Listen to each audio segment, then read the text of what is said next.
Do you have a soul? I'm not asking you for a definition of what a soul is. I just want to know whether in your opinion you have a soul. Let's say that nobody attacks the answer that you've given as being unfounded or stupid. Let's say that we all simply allow you to have your own opinion about whether or not you have a soul. I'd like you to know that whatever answer you came up with is fine by me.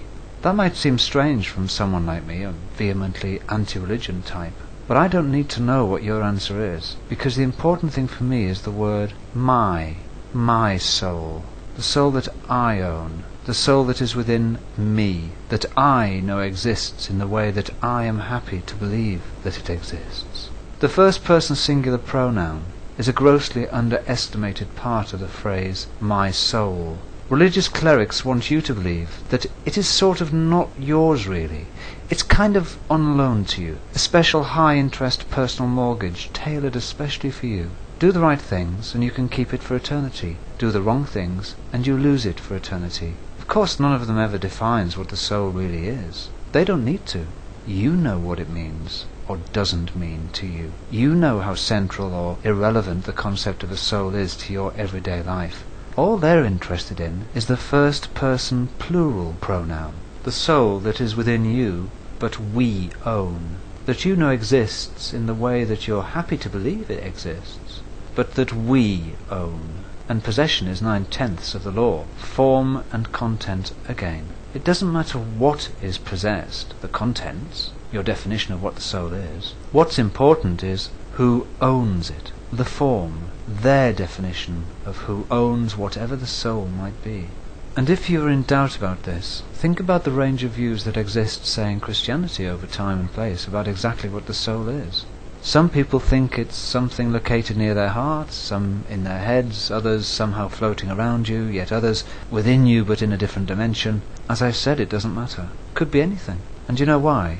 Because many religious people didn't notice the sleight of hand that the church did when anatomy progressed to such an extent that it was simply fatuous to continue their claims, as they had done for centuries, by the way, that the soul was located somewhere inside the body, almost like a physical organ capable of being located and identified.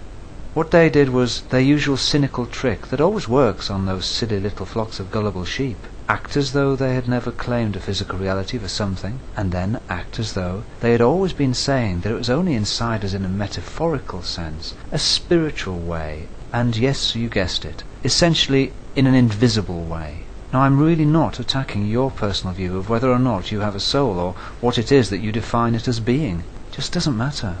But what I am thrashing within an inch of its miserable existence is the calumny of the cynical clerics as they tell the oft-repeated fib that they know what your soul is, that they know whether it's pure and clean, or riddled with pestilent sin, that they are the ones who have rights over the definition and destination of something that only you could possibly divine within yourself, and yet that they can decide for you what actions, words, thoughts will rip that transcendent and evanescent core from you and leave you like a hollow husk roaring in agony in eternal torture. They do this because they're bankrupt. They've got no ownership rights over something that not even you could lay your finger on. That's why they hijack the first person singular pronoun. It's the only thing they can lay their withered and bony fingers on. Claim it back. Claim it back, even if it doesn't exist, and you're merely fooling yourself about its existence. It doesn't matter. Claim it back. Non-existence is no excuse for divesting yourself of ownership. They don't care whether or not it exists. Most of them are closet-atheists anyway. Surely you know that. They don't care whether the Emperor's new clothes exist, do they? They just want the idiot sheep to see fear and punishment in every shadow, so that they'll follow the divisively lit narrow path that they've arranged to lead directly to them. When your soul is theirs, you are theirs. When you consider that your soul is the core of your being, they then own the core of your being. You've had it. Dan Dennett, a bright chap, still it doesn't matter what he thinks about your soul, but he said that we do have souls, and they're made of neurons. He went on to say that the planet has grown a nervous system, and it's us, you and me. I personally like that. I think the idea empowers me and allows me to consider that I'm someone important in my own right, because I am the very thing that that deep part within me seeks. And my question to you is this: Whether or not you like the idea of people believing they have a soul, the most profound part of who they are, would you want to take possession of it if you were a nice person? Religion isn't a nice person when it comes to souls. Claim yours back if you think you've got one.